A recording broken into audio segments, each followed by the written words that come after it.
ভাই যারা নতুন ফোন কিনেছেন এবং যারা ফোনটাকে আপডেট দিয়েছেন তাদের ক্ষেত্রে এই ধরনের প্রবলেমটা এত বেশি পরিমাণে আসতেছে সেটা হচ্ছে বলার বাইরে। আমি যদি এখান থেকে ব্যাক করতে থাকি এইভাবে, তো কিছুক্ষণ পরে এখানে কিন্তু বিজ্ঞাপন চলে আসবে। কোনো কাজ করব না, এরপর সেখানে বিজ্ঞাপন চলে আসবে।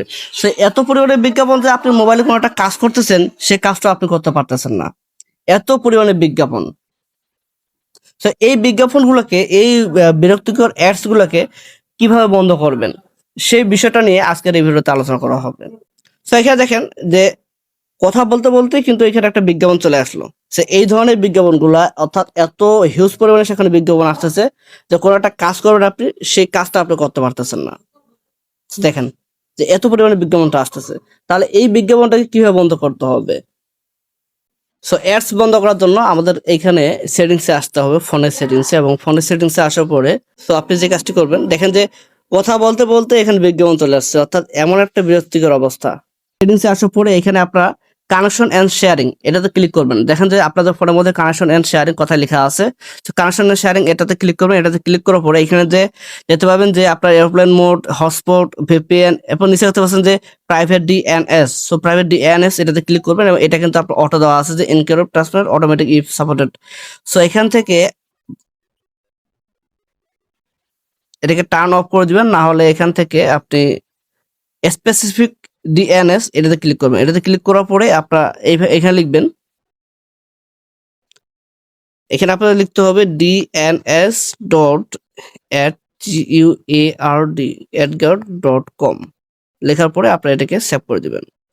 তো সেভ করে দিলে কিন্তু আপনাদের এখান থেকে অনেকাংশেই যে বিজ্ঞাপনটা আসে, সেই বিজ্ঞাপন আসাটা কিন্তু বন্ধ হয়ে যাবে। এরপর আপনি যে কাজটি করবেন, এখানে গুগল ক্রোম ব্রাউজারে আসবেন এবং আসার পরে এখানে থ্রি ডটে ক্লিক করবেন। থ্রি ডটে ক্লিক করার পরে সেটিংসে আসবেন। সেটিংসে আসার পরে এখান থেকে আপনি যে কাজটি করবেন, নিচে আসবেন। নিচে আসার পরে একদম নিচে চলে আসবেন। এখান থেকে সাইট সেটিং যে অপশনটা রয়েছে, সাইট সেটিংসে চলে আসবেন এবং এখান থেকে নিচে এসে আপনার এই যে থার্ড পার্টিস কুকি এটা যে রয়েছে এটাকে ব্লক করে দিবেন। এরপরে পপ আপ রিডাইরেকশন এটাকে ডন্ট অ্যালাউ করে দিবেন। থার্ড পার্টি সাইন ইনটা রয়েছে এটা থেকে এখানে এটাকে ব্লক করে দিতে হবে এবং এইগুলা যেগুলো আছে এগুলাকে রিমুভ করে দিতে হবে। ওকে স্যার, এরপর আবার নিচে আসবেন। এখানে আপনারা এখানে দেখবেন যে অ্যাডস কথায় কথা রয়েছে, সেই অ্যাডস গুলো আপনাদের অবশ্যই বন্ধ করতে হবে এবং এখান থেকে অল সাইটে ক্লিক করে এখানে আপনার যত প্রকারের অ্যাডস রয়েছে সবকিছু এখান থেকে আপনাকে ডিলিট করে দিতে হবে। সবকিছু আপনারা এখানে ডিলিট করে দিবেন। আপনারা এখান থেকে যে আপনাদের ডিলিট ব্রাউজিং ডাটাটা রয়েছে সে এখান থেকে ধরে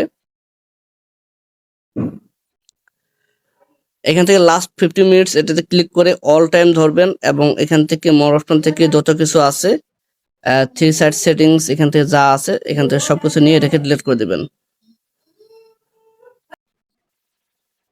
এবং কিছুক্ষণের মধ্যে দেখবেন আপনাদের অ্যাকাউন্টের মধ্যে আপনাদের ইয়াতে আর অ্যাডস আসবে না।